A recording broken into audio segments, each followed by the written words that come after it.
O escritor Luiz Rufato está lançando o 5º volume de sua série O Inferno Provisório, o livro intitulado Domingos Sem Deus e que foi antecedido desse daqui, o livro das impossibilidades. Você começou essa série, Luiz, há quanto tempo?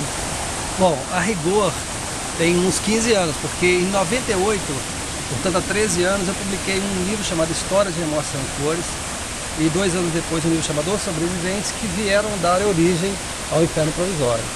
O Inferno Provisório com este título a partir de 2005, ou seja, há 6 anos. Que começou com o título Mamma Son Tanto Felice. Exato. Vamos falar do que é essa série antes de falar do 5º volume. Você é considerado um escritor que tem uma obra assim, de peso importante por conta de você pensar um projeto, né? São 5 volumes que retratam um painel do operariado do interior de Minas, da cidade de Cataguases, ou Goitaquazes, conforme você fala. Quais são as características, né, dessa série? Quando você pensou, vou escrever isso, como é que você pensou cada volume? Vamos falar da história de cada um.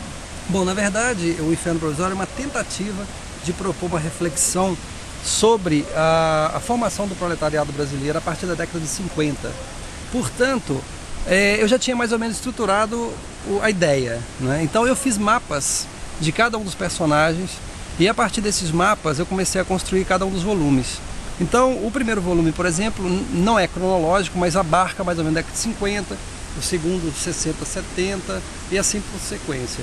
E até terminar em 2002, quando o livro termina exatamente em frente ao MASP, numa maratona na Corrida de São Silvestre, e é intencional mesmo que termine na Corrida de São Silvestre, porque 2002 para mim, do ponto de vista da formação dessa nação chamada Brasil, para mim é muito sintomático. É quando eu acho que nós começamos a descolar para uma outra realidade, e eu acho que de alguma maneira eu queria que fosse simbólico que terminasse ali. E esse término, você está falando do primeiro volume, o Mamma Son... Não, aí do término da série inteira. Ah, seria então desse último livro? Desse último livro, chamado Domingos Sem Deus. A região da qual a gente está falando, do interior de Minas, de Cataguases, é uma região de forte industrialização automotiva, né? Uma indústria que nem São Bernardo, Santo André... Na verdade, a força maior lá é a indústria têxtil, mas desde o começo do século XX, portanto... É uma cidade industrial com umas características muito peculiares, porque é como se fosse um enclave industrial dentro de uma área rural. E para mim era muito interessante colocar em confronto esses dois mundos, né? Essa mentalidade do mundo rural e a mentalidade do mundo urbano quase no microcosmo, né?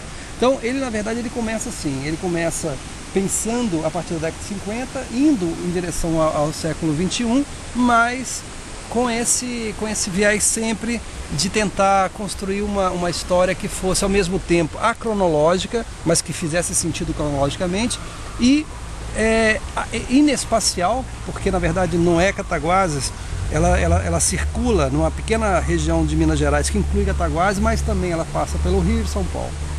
Ou seja, ela não é o retrato, esse grande painel do operariado, ele não reflete apenas a região mineira, mas sim um país. A gente pode dizer que são os últimos 50 anos. A ideia, pelo menos, seria essa. Quer dizer, a ideia seria que exatamente que fosse uma pequena, quase que um retrato pequeno, que você olha, quando você olha de fora, você vê o Brasil inteiro.